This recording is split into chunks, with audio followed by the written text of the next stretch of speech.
Light weight బంగారు diamond ఆభరణాలు, వందల రకాల డిజైన్స్ ఏవైనా ధర మాత్రం ఒక్కటే. ప్రోటోకాల్ ప్రకారం జరగాలి, అగౌరవం మేమెందుకు మొయ్యాలి అని గొంతెత్తారు. మీరు అనుకున్నంత సముచిత గౌరవం లభిస్తుందా? అది కూడా చెప్పాను మొన్న కూడా. మమ్మల్ని గౌరవించాలి ముఖ్యమంత్రిని మేము ఎందుకు గౌరవించాలి, మమ్మల్ని గౌరవించాలి మంత్రులు ఎందుకు వచ్చారు? నువ్వు నేను శాసనసభ్యులంటే నువ్వు ముఖ్యమంత్రి రేవంత్ రెడ్డి. నిగ్గదీసి అగ్గి గీస్తాము. ఎందుకు అంత కోపం వచ్చింది? కోపం ఎక్కువ ఎందుకు వచ్చిందంటే సుమారు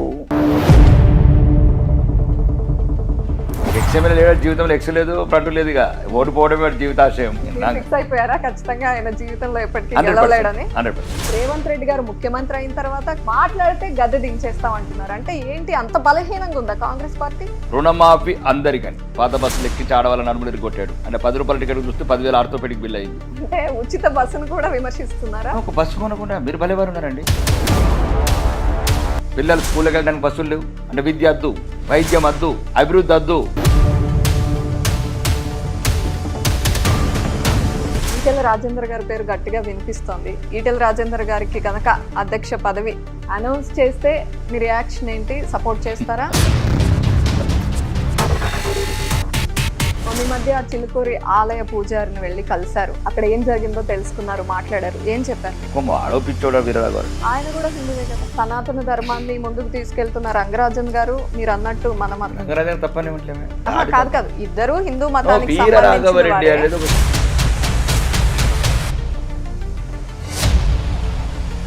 స్టేట్ డివైడ్ అయిన తర్వాత కూడా ఇంకా పేద తెలంగాణగానే ఉందా? కేసీఆర్ కుటుంబం ఆస్తులు ఎందుకు పెరిగినాయి? ఇది ఒక్కసారి దీపం మీరు గమనించాలా. తెలంగాణ ప్రజలు ఇది కూడా ఈ పాయింట్ చూసుకోవాలి. కేసీఆర్ కూతురు 400 కోట్ల నీళ్ళు ఎట్లా కట్టింది? అది మీరు ఇన్ని యాంకర్లకు జర్నలిస్టుల కన్నా అడగచ్చు కదా. అప్పుడే అడగరు. అడగండి. అట్లా 9,30,000 ఉద్యోగులు అండి. రాకేష్ రెడ్డి గారు ఇప్పుడు మీరు నా ముందున్నారు. రేవంత్ రెడ్డి గారు మీ ఎదురుగా కూర్చుంటే ఏం అడుగుతారు, ఏం ప్రశ్నిస్తారు? ఫైనల్ దమ్ముంటే రేవంత్ రెడ్డి ఈ మాటకు సమాధానం చెప్పు, దమ్ముంటే కోమటి రెడ్డి ఈ మాటకు సమాధానం చెప్పు, దమ్ముంటే పొంగురెడ్డి శ్రీనివాస్ రెడ్డి ఈ మాటకు సమాధానం చెప్పు.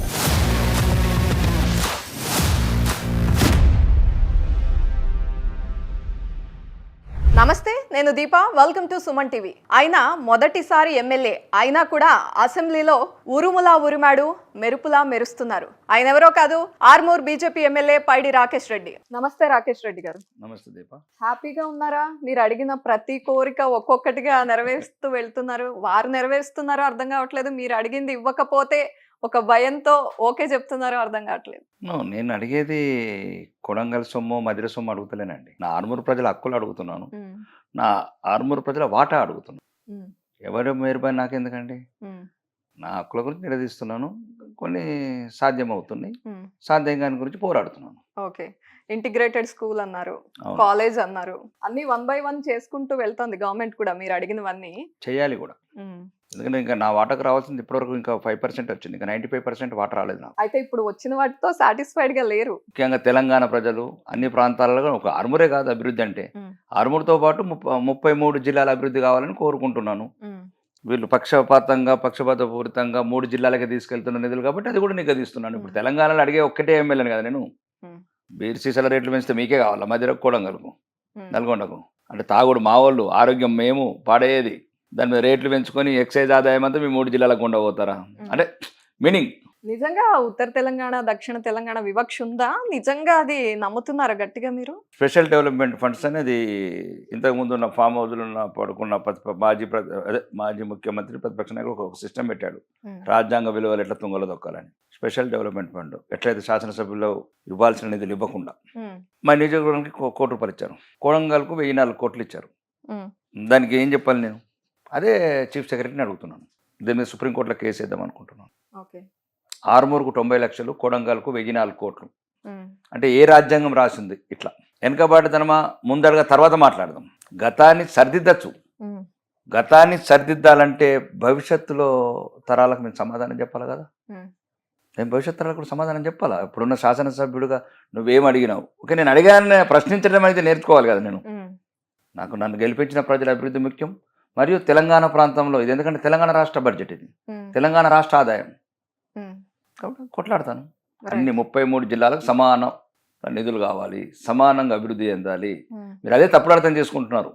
ఆరుమూరుతో పాటు 33 జిల్లాలు సమానంగా ఉండాలంటున్నాను. జనరల్ గా వచ్చిన ఎమ్మెల్యేలు ప్రజల కోసం చేస్తున్నాం ఇవన్నీ మాట్లాడతారు, కానీ మీరు మొదటిగా మీ ఆత్మగౌరవం కోసం కూడా పోరాడారు.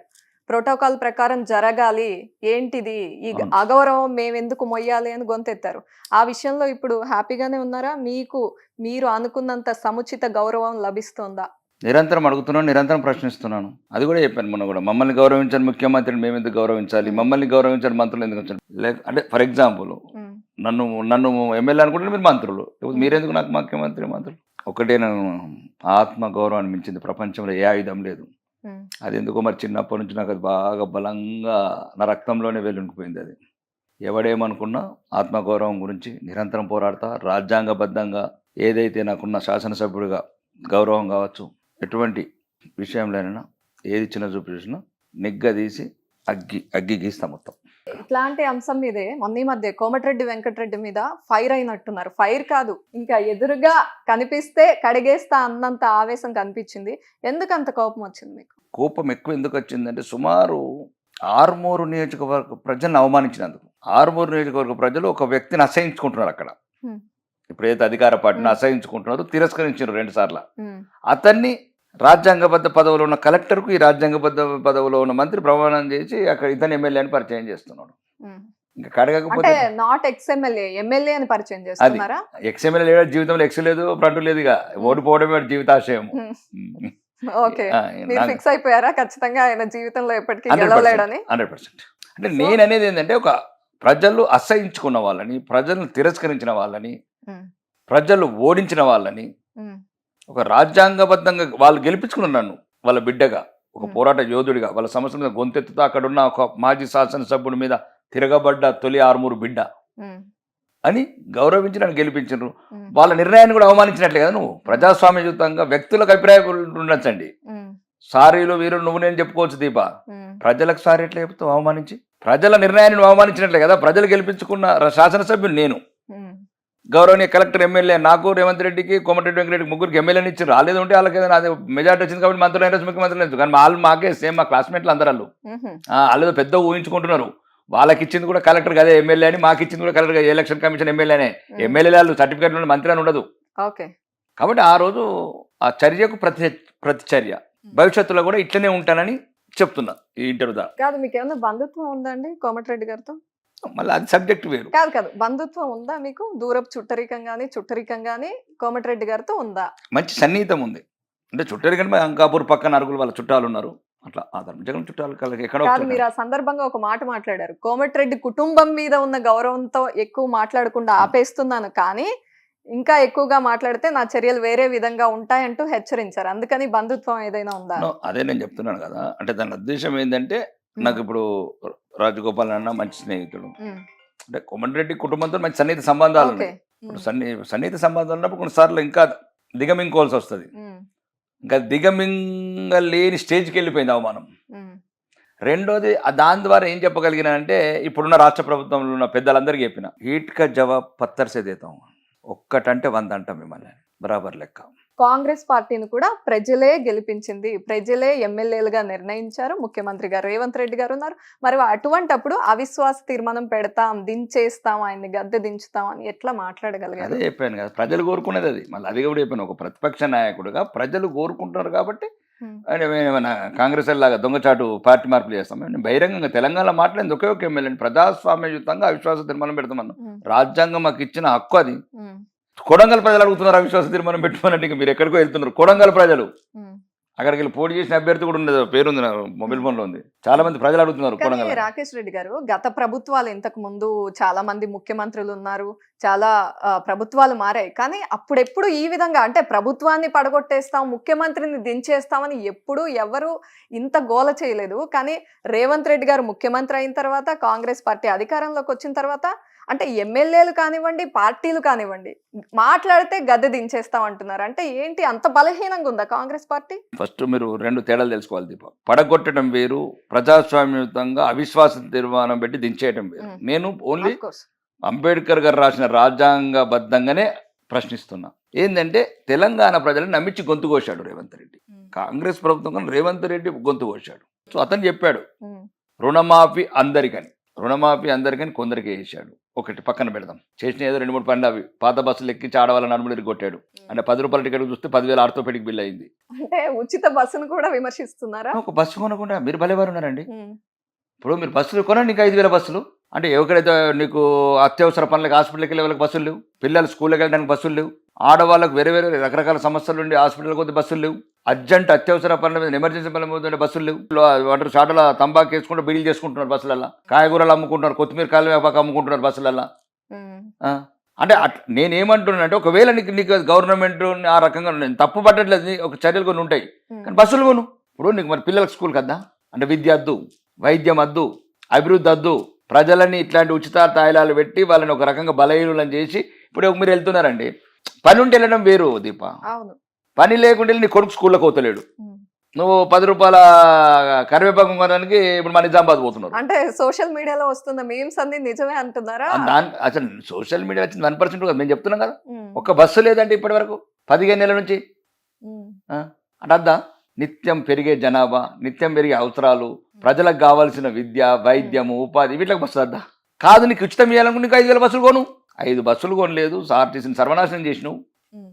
కాబట్టి ఎటువంటి మోసపూరిత భాగంతో గద్దెనెక్కిండి రేవంత్ రెడ్డి అని తెలంగాణ సమాజం అంటుంది. కాంగ్రెస్ ప్రభుత్వం అనేది పక్కన పెట్టేసి విడగొట్టి చూస్తే వ్యక్తిగా రేవంత్ రెడ్డి ముఖ్యమంత్రిగా కూర్చున్నందువల్లే అది వేరే ముఖ్యమంత్రి ఒకటండి. ప్రజలు ఆమోదించారు, ప్రజా నిర్ణయం ఇచ్చారు. ఫస్ట్ ప్రజలను గౌరవించాలి. నాకున్నది ప్రజాస్వామ్యంలో దీప తక్కువ అనుభవమైన నాకు ప్రజాస్వామ్యం అంటే చాలా గౌరవం. ప్రజలను గౌరవించాలి. ప్రజలు ఇచ్చిన నిర్ణయం అది అయిపోయింది అంతే. ప్రజలు నిర్ణయం ఇచ్చిన దాన్ని మనం రేవంత్ రెడ్డి లేకపోతే అవసరం అనుకుంటే అద్దంకి దయాకర్ని పెట్టుకుంటారా, లేకపోతే ఇంకెవరన్నా కోమటిరెడ్డి రాజగోపాల్ రెడ్డి, ఉత్తమ్ కుమార్ రెడ్డిని పెట్టుకుంటారా, లేదా కొంతమంది బట్టి విక్రమార్కని పెట్టుకుంటారా. కొన్ని ఛానళ్లలో ఆల్రెడీ ముఖ్యమంత్రి వస్తుంటే అసలు ఎవరు సీట్ల మీదకి వెళ్ళి అంటే తెలంగాణ సమాజానికి ఏం చెప్పాలనుకుంటున్నారు? ప్రభుత్వం అని చెప్తున్నారు కదా, అందుకని ఫ్రెండ్లీ వేరు, అవమానపరచడం వేరు. అదే అవమానకరంగా నిలబడట్లేదు, రెస్పెక్ట్ ఇవ్వట్లేదు. అట్లాంటి చాలా సంఘటనలు జరిగినాయి, తెలంగాణ సమాజం గమనిస్తుంది. ఓకే, అది వాళ్ళ అంతర్గత వ్యవహారం అనుకున్నా. కొన్ని రాజ్యాంగం మీరు ఇలా రూమ్లలో ఎట్లన్నా ఆయన విలువిస్తారా ఇచ్చారా మాకు సంబంధం లేదు లోపల. కానీ ఏదైతే ప్రభుత్వ సభలు ఉంటాయో, ప్రభుత్వ ఎక్కడైతే సమావేశాలు ఉంటాయో అక్కడ మాత్రం మీరు కంపల్సరీ ముఖ్యమంత్రి గారికి గౌరవం ఇవ్వాల్సింది. That is different point. రెండోది, ఇప్పుడు ఎందుకు గద్దె దించాలంటే తెలంగాణ ప్రజలు ఎందుకు చెప్తున్నారంటే మహిళలకు 2,500 అని చెప్పాడు, ఇంతవరకు ఇవ్వలేదు. పెన్షన్స్ 4,000 చేస్తాడు, అవన్నీ వీడియోలో చెప్పిండు. ఈ నెల ఆగుండ్రి, నెక్స్ట్ నెల నుంచి 4,000 తీసుకుని అన్నాడు. మా ఆర్మూర్ సభలు అన్నాడు, ఇంకా కావాలంటే మీకు వీడియో పంపుతా. ఆర్మూర్ సభలు కూడా అన్నాడు ఏమని, అత్తకు 4,000, కోడలకు 2,500, గ్యాస్ ఇట్లా ఏమేమి కోరికలు అన్నీ చెప్పిండు అన్నట్లు. అత్తలకు 4,000 ఇవ్వలేదు, కోడళ్ళకు 2,500 ఇవ్వలేదు, ఆటో రిక్షా డ్రైవర్లకు 12,000 ఇవ్వలేదు, అమ్మాయిలకు స్టూడెంట్లకు స్కూటీలు ఇవ్వలేదు. రెండోది, అందరికీ రుణమాఫీ కొందరికి వేశారు.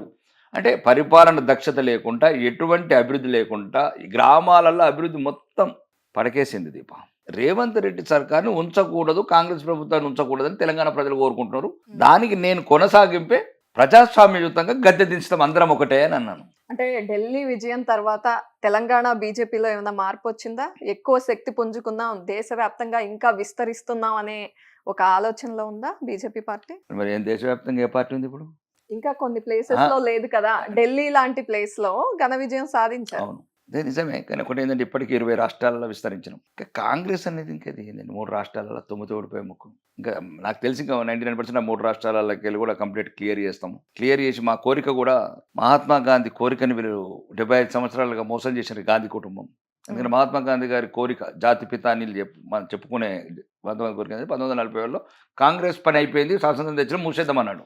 ఈ నెహ్రూ, ఇందిరాగాంధీ, గాంధీ కుటుంబాన్ని గురించి దాన్ని కంటిన్యూ చేశారు. మహాత్మా గాంధీ కోరికని మన్నించాలని మాకు బాగా కోరిక, నాకైతే వ్యక్తిగతంగా బాగా కోరిక. మహాత్మా గాంధీ కోరికను మొత్తానికి తోచా తప్పకుండా పాటించి కాంగ్రెస్ విముక్త భారత్ చేయాలని. మరి తెలంగాణలో, ఆంధ్రప్రదేశ్లో నిజంగా బీజేపీ పార్టీ వచ్చేంత శక్తి ఉందా? 2 రాష్ట్రాల్లో నిరంతరం పోరాడాలి కదా దీప. విజయం ఒక రోజులో సాధ్యం కాదు కదా. పక్క రాష్ట్రంలో వచ్చింది మన రాష్ట్రం ఎట్లా వస్తుంది, మన రాష్ట్రం వచ్చింది పక్క రాష్ట్రం ఎట్లా వస్తుంది? పోరాటం అనేది నిరంతరం సాగే ఒక ప్రక్రియ. కాబట్టి మరి ఆంధ్రాలో ఆల్రెడీ వచ్చేసింది, అంటే మిత్రపక్షంగా వచ్చేసినాం మేము.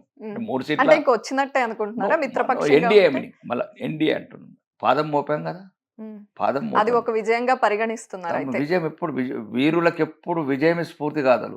అలెగ్జాండర్ కూడా ఒక్కరోజు ఒక దేశం కలిగిన కాలేదు, మన దేశాలకు వచ్చే వరకు పోరాటం చేస్తూ పోయి. మేము కూడా భారతీయ జనతా పార్టీని మొత్తం 30 రాష్ట్రాలకు విస్తరించే వరకు మా పోరాటం ఉంటుంది. తెలంగాణకి నెక్స్ట్ ఆల్టర్నేటివ్ ఖచ్చితంగా బీజేపీ అని నమ్ముతున్నారా? ప్రజలు బీజేపీ వైపే చూస్తున్నారని అనుకుంటున్నారా?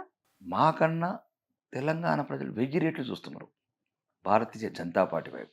ఉమ్, ఒక విలువలు గల పార్టీ. ఇప్పుడు అర్థమవుతుంది వాళ్ళకి, ఎందుకు సోషల్ మీడియా కావచ్చు, లేకపోతే పత్రికలు కావచ్చు, ప్రచార సాధనలు కావచ్చు, ఉమ్, లేదా పక్క రాష్ట్రాలు తీసుకున్న నిర్ణయాలు కావచ్చు, ఉమ్, చుట్టుపక్కల అన్నీ మహారాష్ట్ర కావచ్చు, ఆంధ్ర కావచ్చు, ఉమ్, అంటే మాకున్న సరిహద్దు రాష్ట్రాలన్నీ కమలమయమైపోయినాయి. 36% ఓట్లతోని, 77 లక్షల ఓట్లతోని, 8 మంది ఎంపీలతోని, మల్కాజిగిరి లాంటి చోట్ల 3 లక్షల 4 లక్షల మెజార్టీతోని ప్రజలు సంపూర్ణ విజయం, ఘన విజయం మాకు సాధించి పెట్టారు.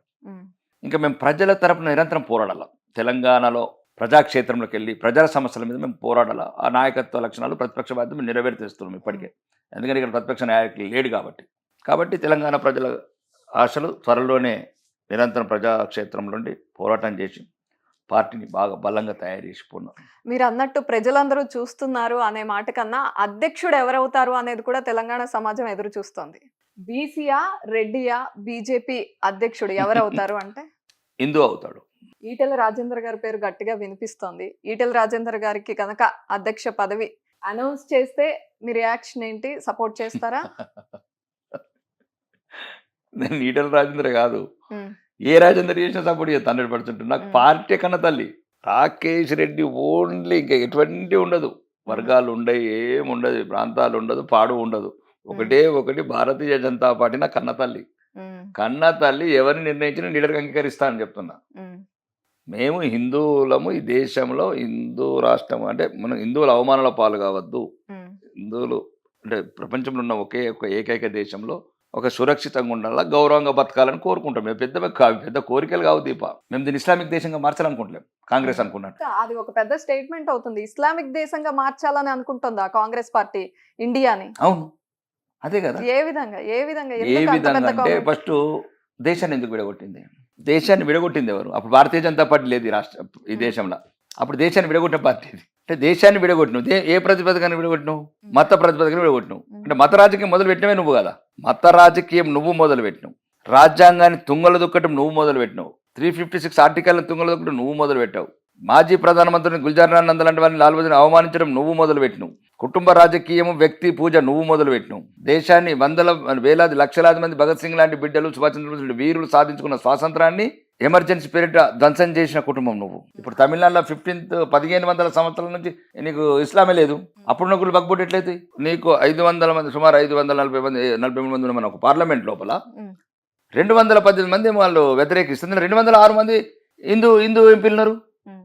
కొద్దిగా జ్ఞానం ఉండాలి కదా. అంటే నీ మొత్తం నీ హిందూ సమాజం సర్వనాశనం కావాలా? హిందూ సమాజం నిర్మించబడాలి. మీరు హిందూ ఎంపీలు ఎట్లా అవుతారు? మీ జాతిని మీరు కాపాడుకోరా? దాంట్లో ఏముంది చట్ట సవరణ? ఏదైనా ఉంటే జ్యుడిషియల్ సిస్టంలో, ఇండియన్ కాన్స్టిట్యూషన్ సిస్టంలో రావాలని పెట్టినారు. ఇక రాజ్యాంగం సంబంధం లేదు, సుప్రీంకోర్టు పవర్స్ లేవు. అదేం సవరణ అండి అది? నువ్వు 4 చేసుకోవచ్చు, 40 మందిని కానొచ్చు. కామన్ సివిల్ ఎవరు? అంబేద్కర్ గారు చెప్పిందే కదా. ఇన్ఫర్మేషన్ కూడా ఎవరు చెప్పారు దీపా? ఎవరు చెప్పారు? ఈ రాజ్యాంగ స్ఫూర్తి భారతరత్న అంబేద్కర్ గారు రాసిన రాజ్యాంగం దీపా. ఇది ఎవరు మాట్లాడతలేరు. ఈ దేశద్రోహి పార్టీ అయిన కాంగ్రెస్ మాటలు ఇంకా నమ్ముతున్నారు. ఇదంతా మీకు హిందూ జనం మీద ఉన్న ప్రేమనా, హిందుత్వం మీద ఉన్న పిచ్చా, లేకపోతే అసలు ఇది ఇస్లాం మతం మీద ఉన్న అసహ్యమా? ఇస్లాం అంటే మీనింగ్ ఏంటి? శాంతి కపోదు. మరి అట్లాంటి ఇస్లాం మా హిందువుల మీద అంత కర్కశంగా ఎందుకు? అంటే అది కొంతమంది వ్యక్తులు చేసింది. మతం మొత్తాన్ని అనడం కరెక్టేనా? మతానికి ఆపాదించడం. ఇండియన్, మళ్ళీ మీకు అదే చెప్తాను, ఇండియన్ ముస్లిమ్స్ ఏమంటలేం. దే ఆర్ ఆల్ అవర్ పూర్వీకులు, మా పూర్వీకులు, మా బ్లడ్, మా డిఎన్ఏ.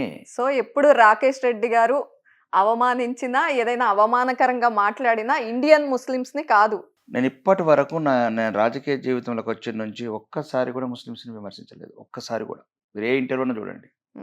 మేము ఎవరైతే దేశద్రోహులు ఉన్నారో, ఎవరైతే దేశ రాజ్యాంగాన్ని నడివిద తగలబెడదామంటున్నారో, అఫ్జల్ గురు లాంటి పార్లమెంటు మీద దాడి చేసిన వాళ్ళని సమర్థిస్తున్నారో, జమ్మూ కాశ్మీర్లో మా కాశ్మీర్ పండితులని, ఆడవాళ్ళ శీలాలు తీసి రంపాల మీద కోస్తున్నారు. నా కొడుకులతోనే పంచాయతీ. దాంట్లో ఎటువంటి సంకోచం లేదు. మొన్న ఈ మధ్య చిలుకూరి ఆలయ పూజారిని వెళ్ళి కలిశారు. అవును. అక్కడ ఏం జరిగిందో తెలుసుకున్నారు, మాట్లాడారు. ఏం చెప్పారు మీకు? నేను చెప్పాను, వీరరాఘవరెడ్డి నేలకు కట్టేయాలని చెప్తున్నాను బహిరంగంగా. నేను ఆ రోజు నేను అంటే వేరే ఇంటర్వ్యూలో కూడా చెప్పాను. అంటే మా పూజారులే కాదు, మౌలవీల మీద కానీ ఫాదర్ల మీద దాడిని ఒప్పుకోమని చెప్పాను.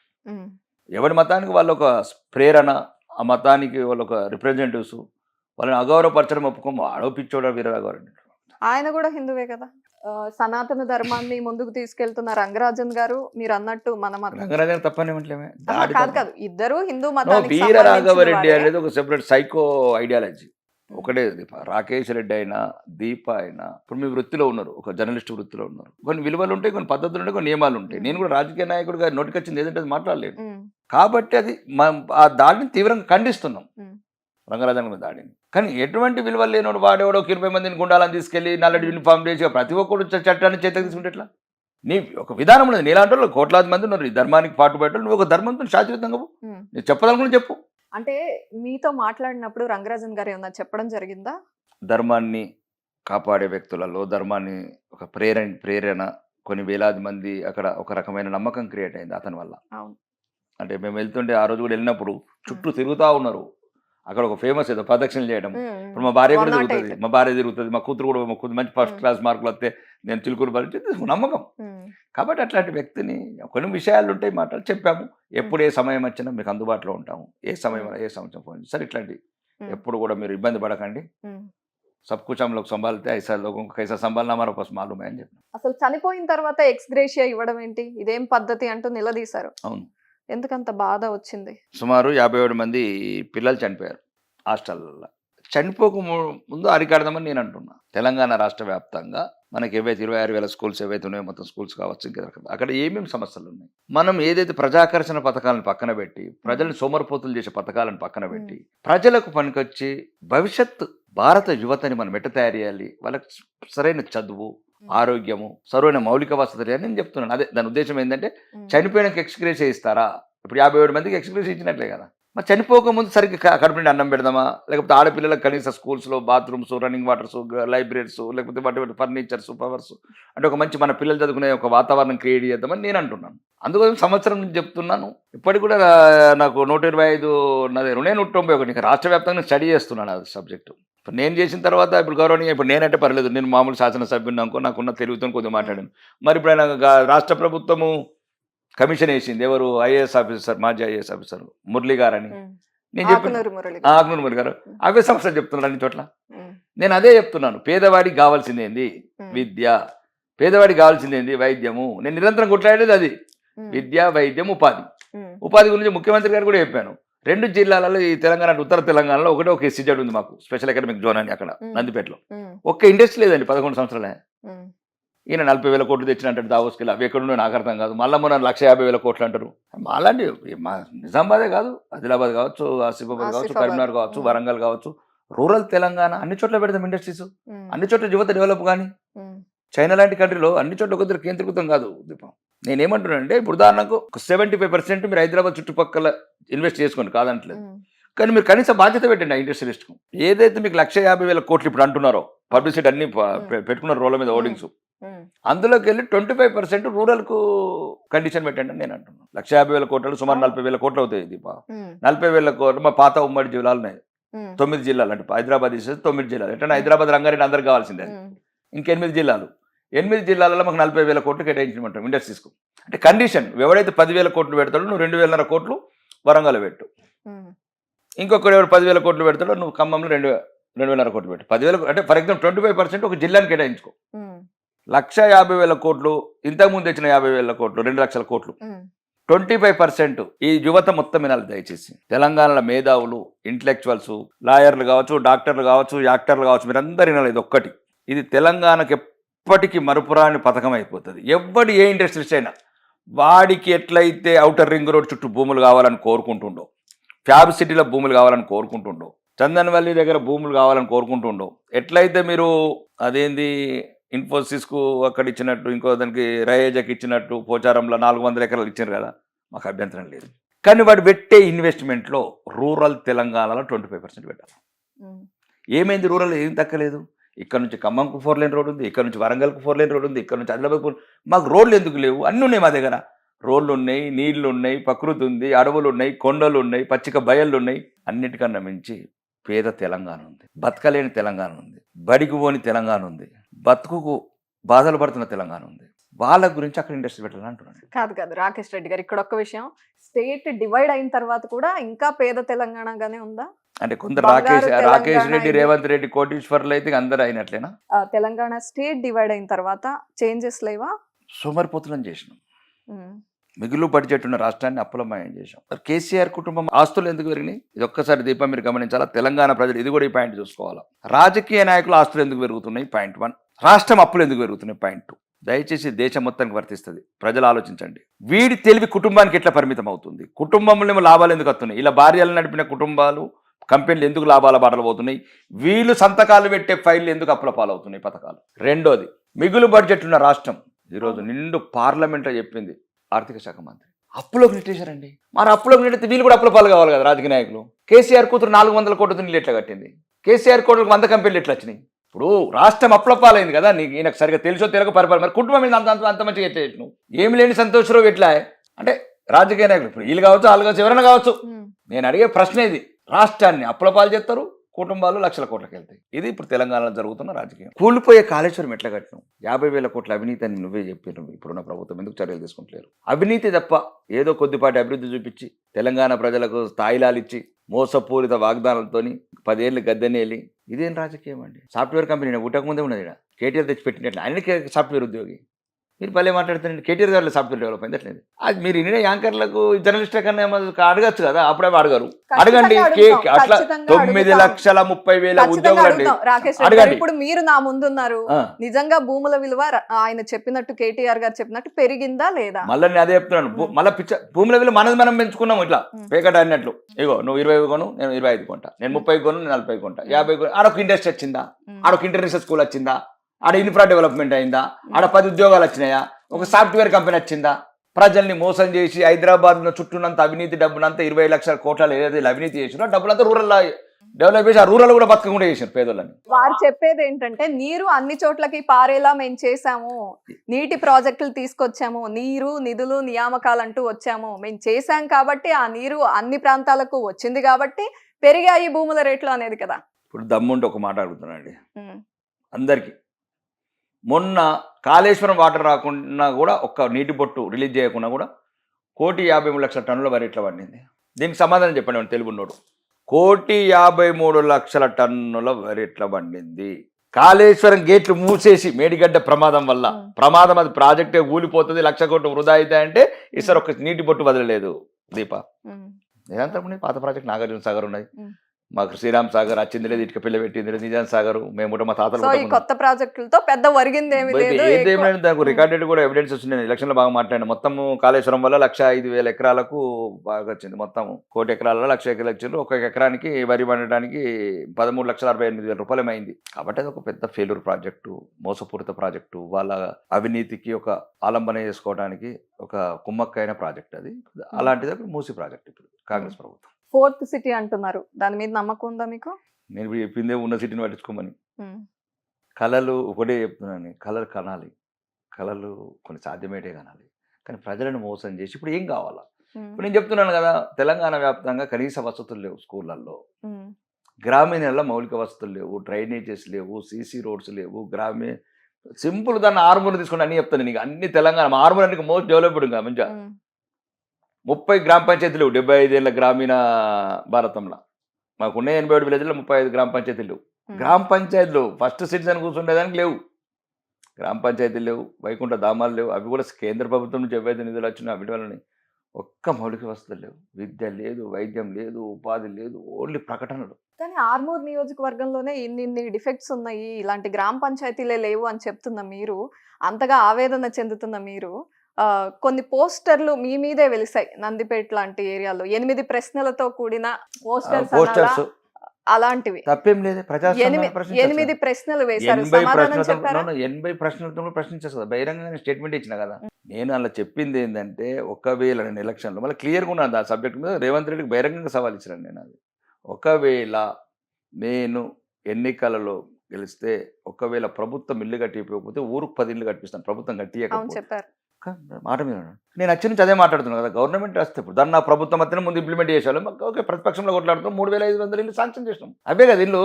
గవర్నమెంట్ కట్టిపోయకపోతేనే నేను ఊరికి 10 ఇల్లు కట్టిస్తాను. ఇప్పుడు ఆ లేట్ అయిన దానికి రేవంత్ రెడ్డి గారు జవాబు చెప్పాలా. నువ్వు 3,500 ఇల్లు ఫస్ట్ మా గవర్నర్ గారి ప్రసంగంలో ప్రతి నియోజకవర్గానికి 3,500 ఇల్లు అన్నాడు. కనుక నాకు నేను 10 ఇల్లు అంటే మొత్తం కలిసి 100 ఇల్లే కదా, అంటే సుమారు 700 ఇల్లు. ఇప్పుడు 3,500 ఇల్లు కొట్లాడి సాధించుకొచ్చిన కదా. ఒకవేళ ఇప్పుడు కూడా మనం బహిరంగంగా నేను ఒక స్టేట్మెంట్ ఇచ్చాను రేవంత్ రెడ్డి గారికి. ఒకవేళ ఆరుమూరు తెలంగాణలో లేదని చెప్పండి, రేపే ముగ్గు వస్తా 80 అని చెప్పండి. ఆరుమూరు తెలంగాణలో లేదు, మా పనులు మేమే వసూలు చేసుకుంటాం, రిజిస్ట్రేషన్స్, ఎక్సైజు.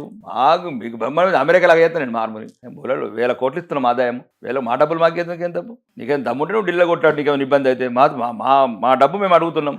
కానీ ప్రజలంతా ఎమ్మెల్యే వైపే చూస్తారు కదా, ఇటువంటి ప్రశ్నలు ఎమ్మెల్యే చెయ్యాలి అంటూ వాళ్ళకు మనసులో తప్పేం లేదండి. దాంట్లో ఇప్పుడు ఆల్రెడీ ఆ ప్రణాళికలు వచ్చేసినాయి. ఆల్రెడీ ప్రజా అప్లికేషన్స్ అన్ని ఫార్వర్డ్ అయిపోయినాయి, ఫాస్ట్ అయిపోయినాయి. ఇప్పుడు ముందు కూడా సుమారు ఒక 5 ఊర్లలో కంప్లీట్ అయిపోయినాయి. ఇంకా నేను కొబ్బరికాయ కొట్టాడు గౌరవనీయ ముఖ్యమంత్రి. స్టార్ట్ అయిపోతాయి అన్ని. స్టార్ట్ కాకపోతే నిరంతరం వేటాడతాం. మా డబ్బు మేము తీసుకుంటాం, కట్టుకుంటాం, డోంట్ వరీ, దాంట్లో ఏం లేదు. మేము ఆర్మూర్ని సుమారు భారతదేశంలో నెంబర్ 1 కాన్స్టెన్స్ చేస్తాం. అట్లా ప్రైవేట్గా నాకు పన్నులు వసూలు చేసుకుంటుంటే. బైక్ స్కామ్ విషయంలో మీ పేరు ఎందుకు వచ్చింది? మీ బంధువు సంతోష్ రెడ్డి గారి పేరు వచ్చింది ఎందుకు? నేను అదే చెప్తున్నాను. సంతోష్ రెడ్డి ఏం చేసింది లేదు, ఇంకొక రెడ్డి ఏం చేసింది లేదు దాంట్లో. మేము ఎందుకు లేదా చిన్న విషయంలో స్పందిస్తే ఇంకా నేను ఆల్రెడీ పోలీసులు 2 రోజుల కింద ప్రెస్ మీట్ పెట్టి చెప్పేశారు, ఎటువంటి రాజకీయ ప్రమేయం లేదు దీంట్లో. అంటే ఎందుకు మీ పేరు అంటించారు? ఇక్కడ జరుగుతూ ఈ ఏరియాకి ఆ బైక్స్ వచ్చాయనే ఉద్దేశంతో ఆ ఏరియా ఎమ్మెల్యే మీరే కాబట్టి ఊహించుకున్నారా? ఇప్పుడు మరి అంటే ఆ ఏరియా కాంగ్రెస్ ఎమ్మెల్యే కూడా ఉన్నాడు భూపతి రెడ్డి, అనేక బైక్లు అయినాయి. మరి భూపతి రెడ్డి ఇన్వాల్వ్మెంట్ కూడా బోధనలో కూడా అయింది, సుదర్శన్ రెడ్డి ఇన్వాల్వ్మెంట్ కూడా ఉందా? అసలు ఎందుకు అంటే వాళ్ళు మరి పోలీసులే చెప్పాలి అది. పోలీసులే చెప్పాలి అది. పోలీసులు ఖండించరు, ఎటువంటి రాజకీయ ప్రమేయం లేదు, రాజకీయ నాయకులు హస్తం లేదు. పాయింట్ 1. పాయింట్ 2, దీంట్లో ఒకటే కాదు, భీమ్గల్ ప్రశాంత్ రెడ్డి ఉన్నాడు, సునీల్ రెడ్డి ఉన్నాడు, భూపతి రెడ్డి ఉన్నాడు, ఇంకా వాళ్ళు ఉన్నారు, బోధనలో దొరికినారు, ఆర్మూర్లో దొరికినారు. ఇది ఒక విస్తరించింది రాష్ట్ర వ్యాప్తంగా. మరి ప్రతి ఒక్కరు ఉంటే రేవంత్ రెడ్డి కూడా ఇన్వాల్వ్మెంట్ ఉండాలి. దానివల్ల ఏమవుతుందంటే ఇంకా దుర్మార్గులని మనం ఎంకరేజ్ చేసినట్లు ఉంటుంది. ఇప్పుడు ఒక అతనేమో మొత్తానికి ఆడ అసలు ప్రజలు మర్చిపోయినారు మాజీ శాసనసభ్యులు.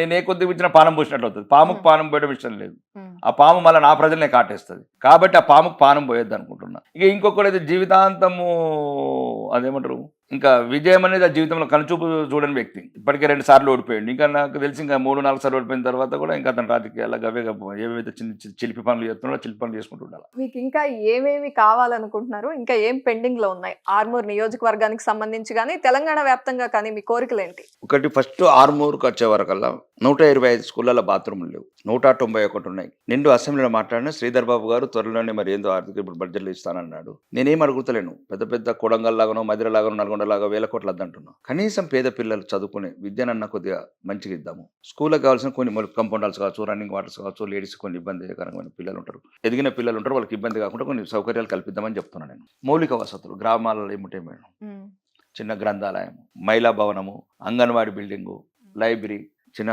ఏమంటారు సీసీ రోడ్లు, డ్రైనేజీలు, చిన్న ఒక మంచి గ్రామ పంచాయతీ, మంచి కొద్దిగా గ్రీనరీ, పల్లెటూళ్ళని పచ్చగా చేసి వాళ్ళు బతకనిద్దామంటున్నాను.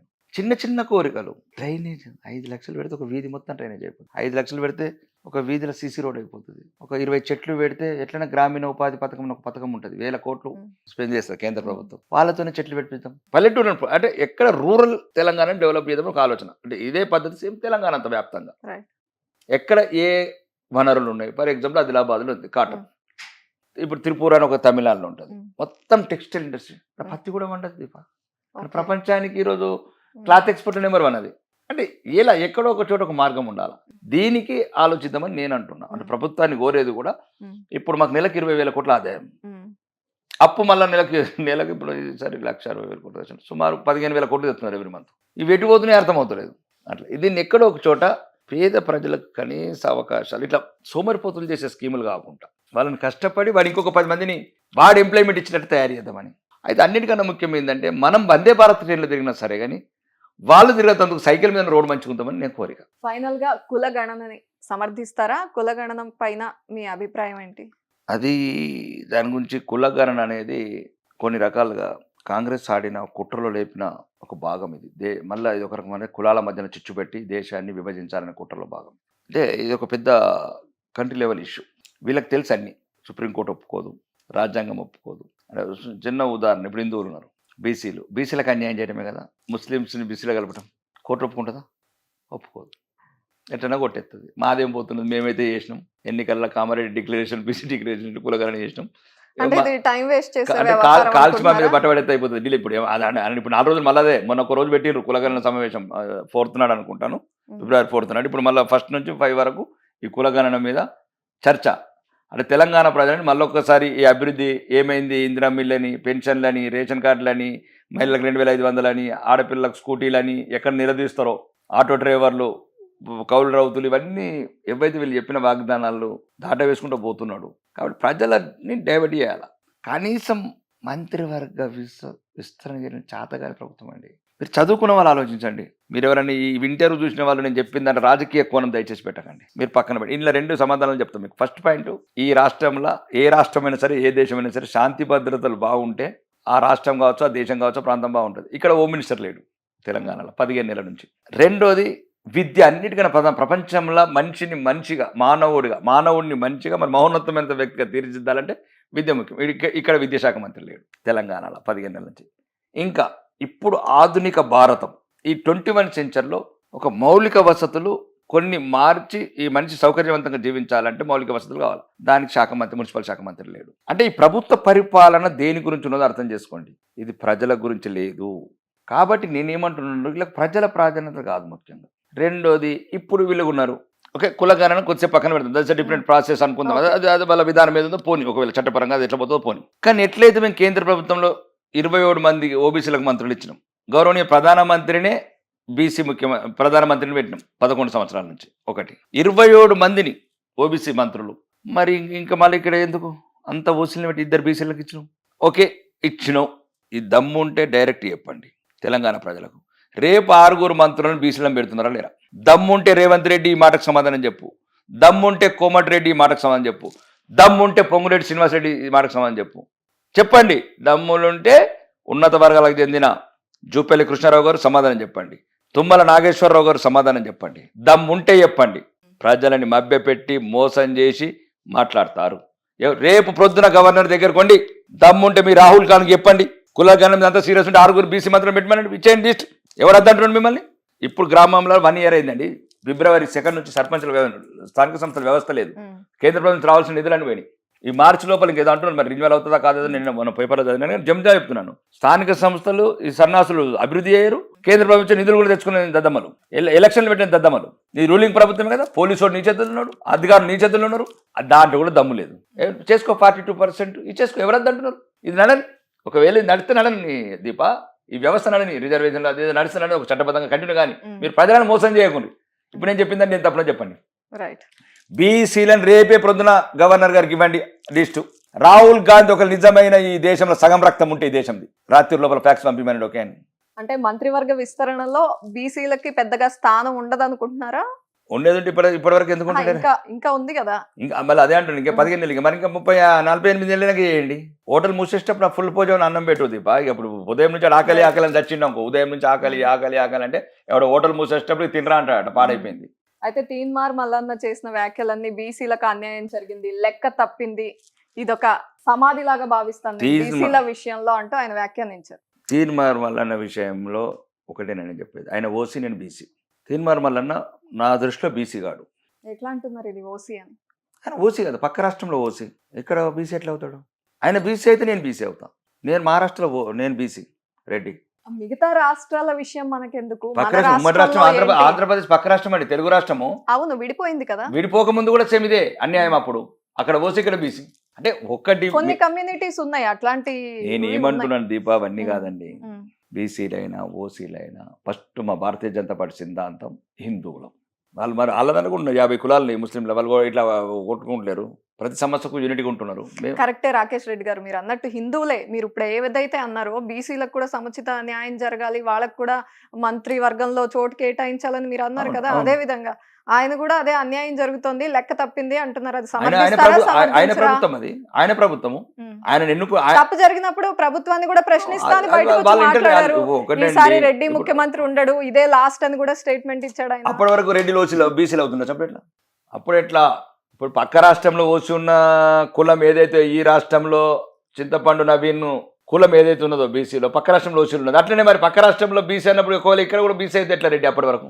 ఇది కాదండి, బీసీల అభివృద్ధి ముఖ్యం, బడుగు బలహీన వర్గాల అభివృద్ధి ముఖ్యం. ఏం కావాలో అడుగు. మళ్ళా లాంటి వాళ్ళు మంచి వ్యక్తులు, కొద్దిగా ప్రశ్నించే గొంతులు పక్కదారి పడుతున్నాయి. పక్కదారి పట్టద్దు. నా మంచి మిత్రుడు, నా మంచి స్నేహితుడు, నాకు ఎందుకంటే ప్రశ్నించే గొంతులు అంటే ఎవరైనా ఇష్టం ముందు నుంచి ఇప్పుడు కావచ్చు.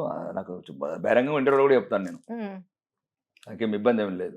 కొంత ఇన్ఫ్లుయెన్స్ ఏదో జరుగుతుంది అనుకుంటున్నారా అలాంటి ప్రశ్నించే గొంతు మీద?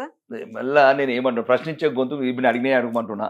ఫస్ట్ మంత్రులలో ఇప్పుడు ప్రాధాన్యత ఇవ్వమంటున్నా. ఇప్పుడు 12 మంది మంత్రులు కొంతమందిని తీసేయి. ఒకవేళ మీకు 6 ఎక్స్టెన్షన్ లేదు, 12 మంది కొంతమంది రెడ్డిలను తీసేయి. మరి ఇప్పుడు వచ్చిన తీసి పెట్టుండ్రి. జూపల్లి కృష్ణారావు వెల్మ ఓసి, కమ్మ తుమ్మల నాగేశ్వరరావు 2, పొంగులేటి శ్రీనివాసరెడ్డి 3, అతని పేరు ఏంది ఇంకా రెడ్డి, ఉత్తమ్ కుమార్ రెడ్డి ఆయన పేరు, ఇంకా ఎవరు ఉంటారు అక్కడ, కోమటిరెడ్డి వెంకటరెడ్డి, రేవంత్ రెడ్డి. ఒకవైపు నువ్వు ఉన్న పార్టీలా వాళ్ళ మద్దతుతో గెలిచి వాళ్ళ ప్రభుత్వంలో ఉన్న నువ్వు వాళ్ళని సరిదిద్దలేకపోతే ఇవన్నీ ప్రజలను చీల్చే ఉద్దేశం. మేమందరం ఏంటంటే ప్రజలందరిని ఒకటి గురించి కూడా ఎక్కడెక్కడైతే ఏమేమి కావాలో అవన్నీ సరిగ్గా వాళ్ళకు సరిపోయేటట్లు సరిగ్గా న్యాయం చేసే party Bharatiya Janata party. Right. Revanth Reddy గారు మీ ఎదురుగా కూర్చుంటే ఏం అడుగుతారు, ఏం ప్రశ్నిస్తారు ఫైనల్ గా? ఏమడుగుతాను, 33 జిల్లాలని తెలంగాణ ప్రజలందరినీ సమానంగా చూడమని చెప్తాను. Right. Thank you Rakesh Reddy గారు. ధన్యవాదాలు.